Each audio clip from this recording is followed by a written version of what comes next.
Une école de production, c'est la possibilité pour des décrocheurs scolaires d'avoir un projet professionnel et d'apprendre un métier.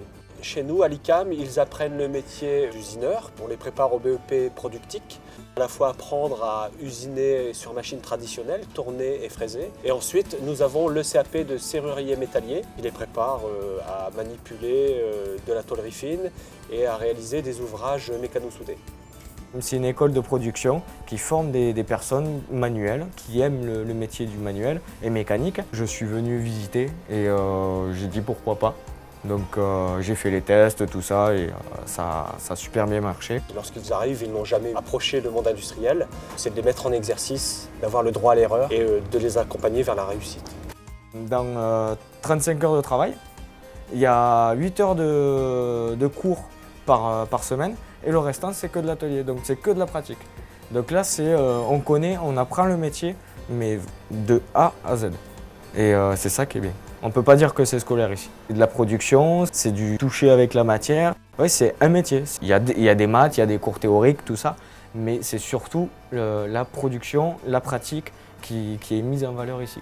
L'école de production est intégrée à l'ICAM au sein de l'école d'ingénieurs, ce qui est une particularité, mais qui est une chance puisque ça permet de mixer les publics. C'est un public que l'on peut mettre en parallèle avec ce que l'on va retrouver dans l'industrie, puisque dans l'industrie on aura des cadres dirigeants, des techniciens et des opérateurs, et tout ce monde apprend à travailler ensemble. Et c'est ce que nous réalisons à l'ICAM, puisque nous arrivons aussi à mettre en place des soutiens scolaires et des rencontres. Nos élèves ingénieurs réalisent des soutiens auprès de nos publics de l'école de production. Je suis à l'ICAM de Lille.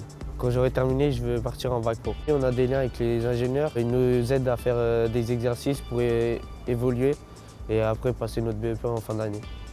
L'écrit, le français, tout ça, c'était pas mon truc. Moi, tant que je touche pas, je n'arrive pas à lier les choses à la vie. Comme pareil ici, mais on lie les choses, quoi. C'est du concret, on fabrique quelque chose qui ne va pas à la poubelle. Dans les lycées pro, toutes les pièces, que ce soit plomberie ou quoi que ce soit, ils font des pièces où ils soudent, mais après ça part à la poubelle. Que ici, c'est pour des clients. Il y a un avenir pour les pièces qu'on fait. C'est ça qui est beau.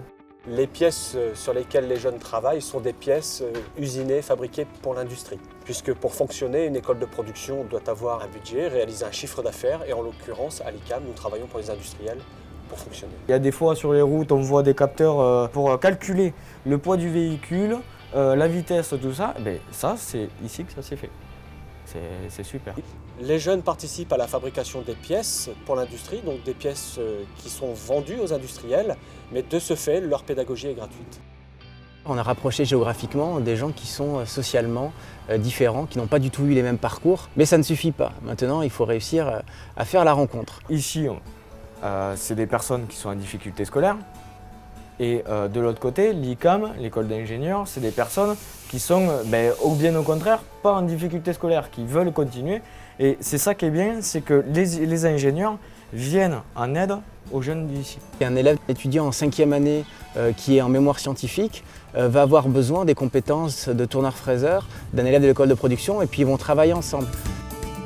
Au-delà du matériel, il faut des personnes. Il faut recruter et c'est très long de recruter pour une école de production parce qu'on cherche des personnes très rares. Ils doivent vraiment incarner le projet. Ça ne suffit pas d'être tous les jours les mains dans les machines. Ils doivent, dans leur discours, lorsqu'ils en parlent, sentir qu'il se passe quelque chose de nouveau, quelque chose de différent dans l'école de production.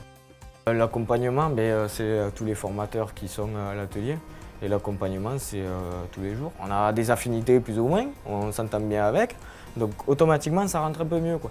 C'est tout bête, mais un prof au collège qui a 30 élèves, le jeune il va demander une question, le prof va dire oui ou j'ai pas le temps, le jeune il va zapper. 6 formateurs pour 24 élèves, donc là c'est du luxe comme pas possible.